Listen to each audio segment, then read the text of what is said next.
Dalawang araw na lang bagong Huwebes Santo, kanya-kanyang pagbisita na ang ating mga kapatid sa iba't ibang simbahan. Kaya naman, si Laila lumarga sa Laguna para ipasilip ang kanyang pagbisita iglesia. Good morning, Laila! Ano-ano mga simbahan na ba ang napuntahan mo dyan? Good morning mga kapatid! Uy, tara, samahan nyo akong lumarga at magbisita iglesia sa buong lalawigan ng Laguna. Ang first stop natin dito sa Calamba. O, kita nyo naman ang background, di ba?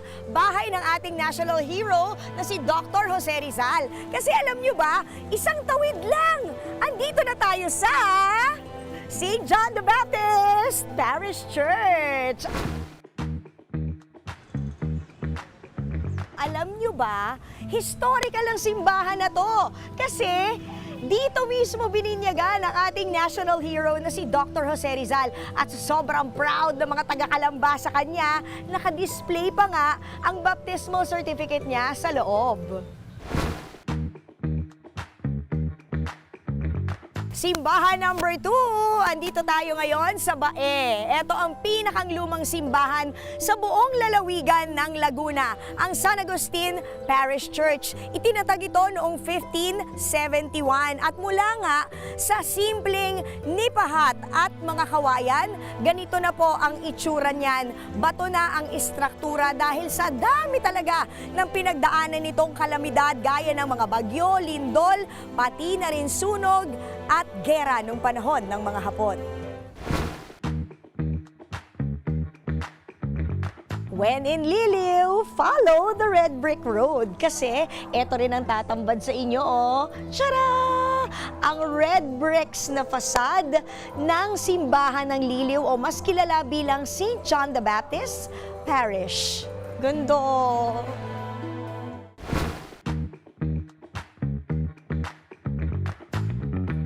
Alam nyo ba, itong 400-plus-year-old na simbahan na ito, dito rin matatagpuan ang mga centuries-old na mga imahe, mga antigo na ito at yung iba nga, gawa pa sa ivory. Hindi lang natin makikita dahil panahon na po ng Semana Santa at nakakover na no, ng mga purple na tela ang mga ito.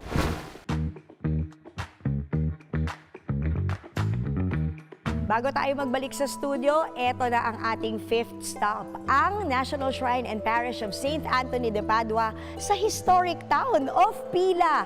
At alam nyo ba, isa ito sa pinakang well-preserved na churches dito sa Laguna. Mula sa kisame, sa chandelier, yung mga woodworks, ganoon na rin ang kanilang mga murals. Pero sandali, pagkatapos nyo magnilay tungkol sa passion and the death of Jesus, punta kayo dun sa gilid dahil meron dong first-class relics ni St. Anthony de Padua.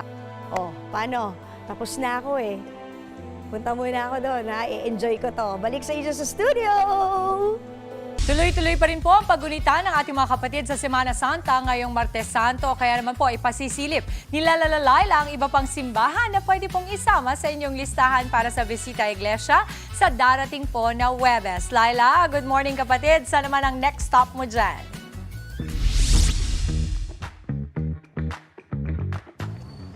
Good morning ulit mga kapatid! Nandito tayo ngayon sa Mahayhay. O kasi nga, alam nyo ba, may isang simbahan dito na sobrang dinarayo. Eto siya. Welcome to the Minor Basilica and Parish of St. Gregory the Great. Makakausap natin ngayon si Engineer Floro Ursa, ang ating PPC President, and si Ma'am Sharel Zornosa, ayan, ang ating Social Communications Advisor. Good morning! Good morning po. Sorry, medyo maingay. Holy Week na nga po pala, pasensya na. Pero kwentahan niyo po kami, bakit ba itong ating simbahan ay madalas na dinarayo? Nakakailang bisita po ang ating simbahan? Mga 3 days ago, mga 2,500 ang bumisita. And also, it is declared as a national treasure na din ng Ayun naman pala. Philippines. So talagang not only faith, kung hindi pati na rin culture and history. History. Thank you so much, sir and ma'am. Ayan. Pasok tayo sa loob.